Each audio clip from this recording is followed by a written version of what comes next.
everyone, welcome back to Roots and Roars. I'm Veronica. In our episodes this week, I'm sharing about Colin and Riley's story, the ones who walked beside their brothers. Wyatt and Gavin through love, laughter, and loss. But today I want to go a little deeper, because even after the hardest chapters fade, the story doesn't end. For siblings like Colin and Riley, healing is a lifelong journey, one filled with unexpected triggers and quiet moments that bring old emotions to the surface. I am going to share some stories that, as a parent and as an educator, I feel are necessary in order to understand how siblings with grief actually sometimes work and function, because the fact is that while we may not realize what triggers these kids may have, they have them. So I want to tell a story about when Colin was in 5th grade and they were reading the book Bridge to Terabithia. Nothing wrong with the book. It's a simple book. It's a common book. It tells a story of friendship, but it also tells a story of loss. And Colin wasn't prepared for that. And when he was in 5th grade, the death of Wyatt and Gavin seemed rather far off, which it was. But the grief hit close to home. He didn't say it out loud at first, but he did come home and share with us.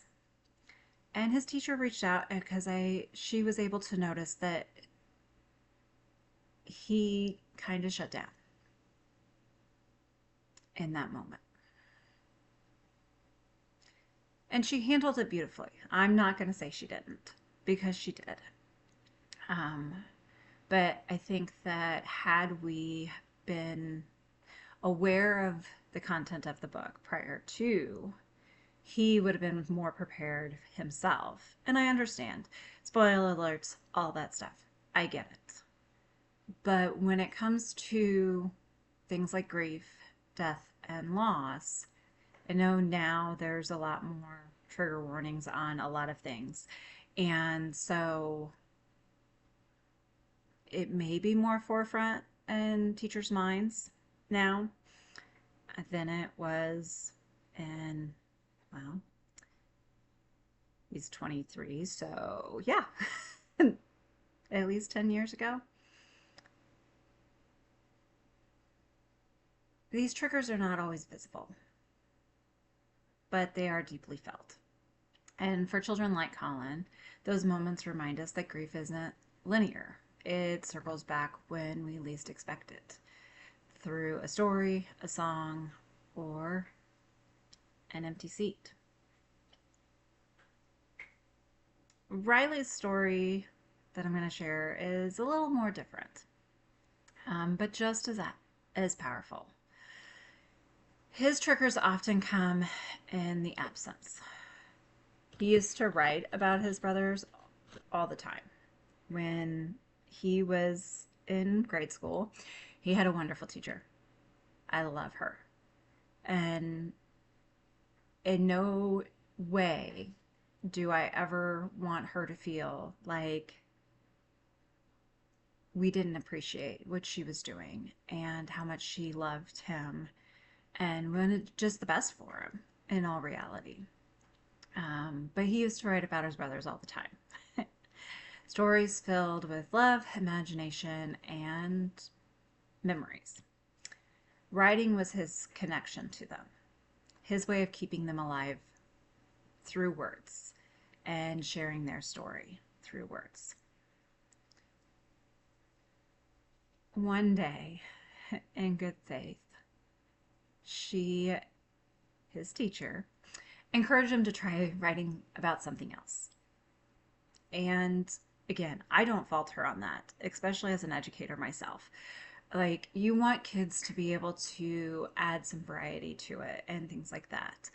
Um, and he did, but after that, he stopped writing about them really altogether. And then he kind of stopped writing, period, for a while, unless it was the actual school assignment. And for somebody who does use writing as an outlet, it did kind of break my heart for Riley. And I'm not saying that it was all because of the teacher. I think that at that age point in fourth grade, he definitely probably was trying to find his own. And he had that as an outlet, and then he didn't. And I'm not, again, not saying that it was because she asked him to write something different, but it is possible. But again, and not at fault to her at all. Sometimes when we redirect a child's expression, though, we accidentally close the very door that helps them make sense of their pain.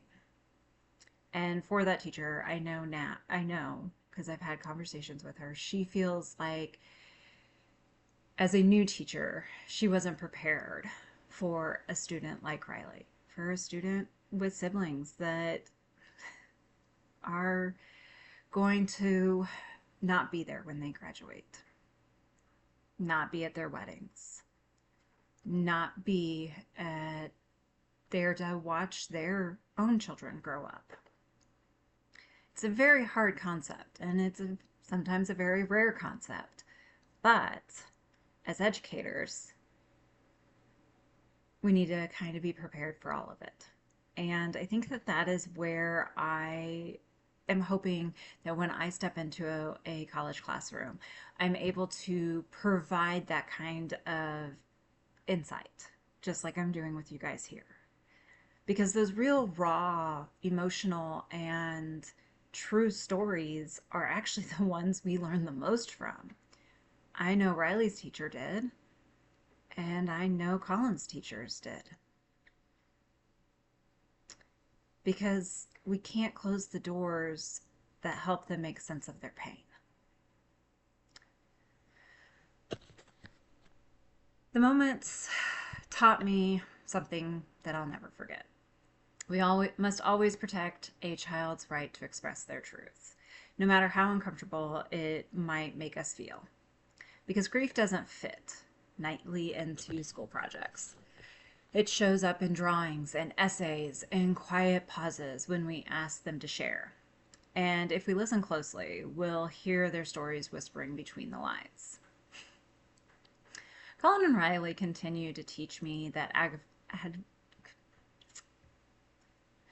advocacy isn't always loud. Sometimes it's quiet and steady. It's showing up, creating safe spaces for expression, and reminding children that their emotions are valid, even when others don't fully understand. For parents and educators, here's what I've learned: allow space for emotion.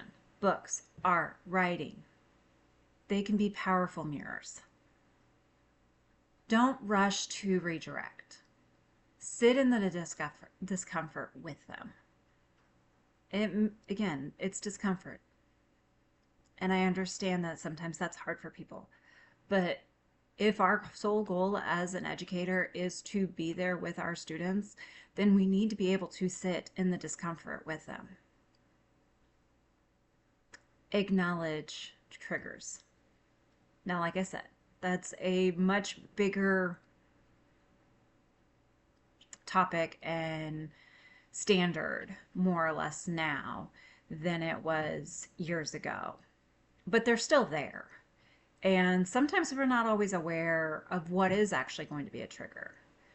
But we also need to make sure that we know that they aren't setbacks. They're steps towards understanding. And above all, remind them your story is safe here, regardless of what the story is. Because expression is healing.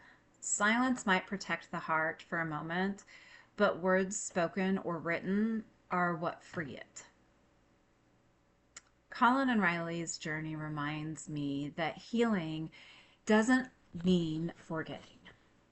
It means learning how to carry love forward through stories, memories, and voice. To every parent, teacher, or counselor listening, don't underestimate the power of giving a child permission to feel. Because when they do, they begin to heal.